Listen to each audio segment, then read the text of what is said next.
squids and octopods, also known as cephalopods, use an intriguing variety of feeding strategies to pursue and capture food. What they all have in common though is the fact that they hunt for living prey. This paradigm has recently shifted with a discovery by scientists at the Monterey Bay Aquarium Research Institute, MBARI, who studied the feeding habits and behavior of the elusive vampire squid. The vampire squid is an ancient animal that shares characteristics with both squids and octopods.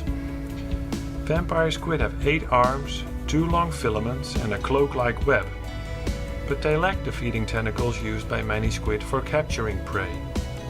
When disturbed, they wrap their arms around their body, exposing rows of spiny-looking projections and drastically changing their appearance.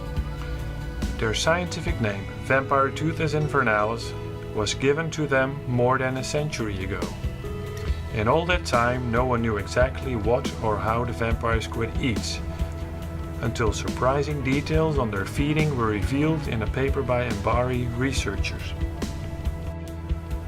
Using remotely operated vehicles, over the past 25 years, MBARI has observed nearly 200 individual vampire squid in their natural ocean habitat. Vampire squid were frequently observed drifting motionlessly with their fins gently undulating and one of their 2 filaments extended.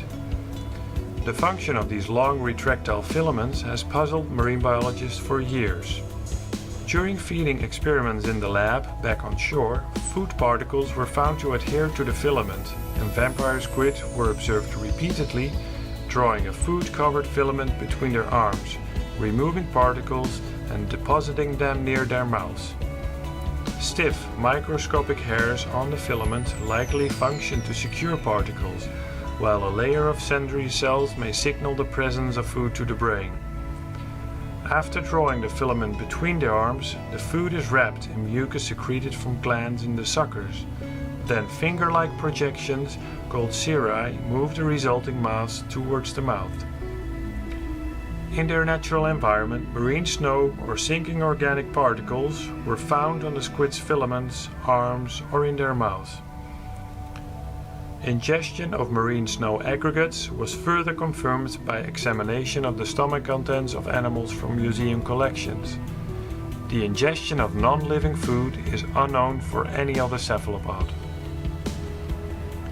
Vampire squid are typically observed at depths with very low levels of oxygen, also known as oxygen minimum zones.